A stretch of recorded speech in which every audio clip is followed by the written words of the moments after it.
On a deux grands rendez-vous en fait dans l'année. Le MIPIM bien connu, mais pour nous c'est vraiment l'international tourné vers les investisseurs. Et donc c'est un peu la grande revue internationale. Et puis le CIMI, qui est très intéressant parce qu'on rencontre tous les acteurs français, non seulement les promoteurs, mais surtout les utilisateurs.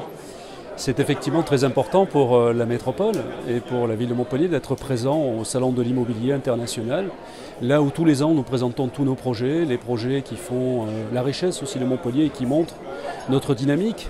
Nous venons de présenter le manifeste de Montpellier pour une ville écologique, humaniste et bien sûr une ville aimable. Alors il n'est pas question pour nous de s'accroître de façon considérable sans s'occuper, se préoccuper de la façon dont les choses vont se faire et surtout de la façon dont on fabrique les quartiers. Alors les grands enjeux évidemment sont les grands territoires de projet, les opérations d'intérêt métropolitain, celle qui est autour de l'aéroport Cœur Aéroparc, celle qui est autour de l'université et du centre hospitalier, l'OIM Bordeaux Innocampus, et évidemment la commercialisation et la montée en charge du quartier Euratlantique en pied de LGV, puisque Bordeaux est à 2 heures de Paris et est devenue de fait une métropole totalement connectée à l'écosystème parisien. Nous avons, vous savez, la Côte d'Azur est connue surtout pour le tourisme, mais il y a un chiffre que peu de gens connaissent, c'est que Sophia Antipolis produit un chiffre d'affaires qui est supérieur à la totalité du tourisme sur la Côte d'Azur. Donc voilà, ça c'est le chiffre qui parle. Donc il faut le faire savoir. Il faut le faire savoir et le CIMI est un des bons endroits pour le faire.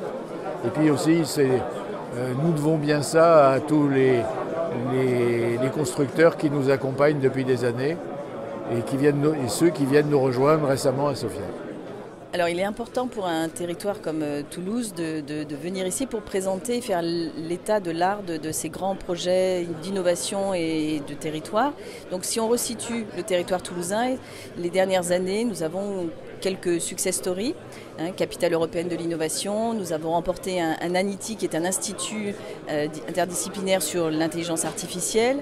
Nous avons remporté beaucoup de projets européens, ce qui montre une dynamique véritablement de projets qu'il y a sur le territoire, une dynamique publique-privée qui se traduit d'ailleurs sur nos campus d'excellence que l'on est venu présenter aujourd'hui et pour lesquels on cherche effectivement encore à faire venir des projets, des investisseurs, des promoteurs. Il se passe en ce moment du côté des pouvoirs publics locaux énormément de choses, puisqu'encore une fois le métro qui est promis depuis quelques années arrive lundi sur le pôle multimodal du Capitaine Gèze. Le tramway sera là en 2022. La halte bus qui arrivera de tout le nord du département se posera à cet endroit-là aussi d'ici 2022. La restructuration du boulevard du Capitaine Gèze démarrera l'an prochain à partir de l'été et durera 2 ans pour avoir un boulevard urbain et non pas ce qui est aujourd'hui, c'est-à-dire une voie rapide. Le marché aux puces dépose des permis de construire, c'est une gestion privée, dépose des permis de construire pour rénover ce marché aux puces d'ici 2022. En clair, d'ici 2023, une grande partie du nord de l'opération se sera totalement transformée par rapport à ce qui existe aujourd'hui.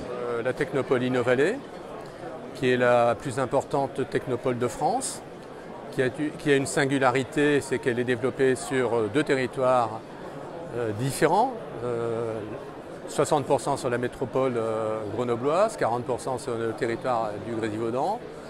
Singularité aussi parce que c'est un modèle associatif, toutes les autres technopoles sont pilotées par des syndicats mixtes, alors que là c'est associatif. On a présenté un projet de ce qu'on a appelé des zones d'intérêt stratégique pour, sur la technopole, avoir des capacités de construire encore dans les espaces encore constructibles, mais actuellement frappés d'une interdiction pour des questions de risque.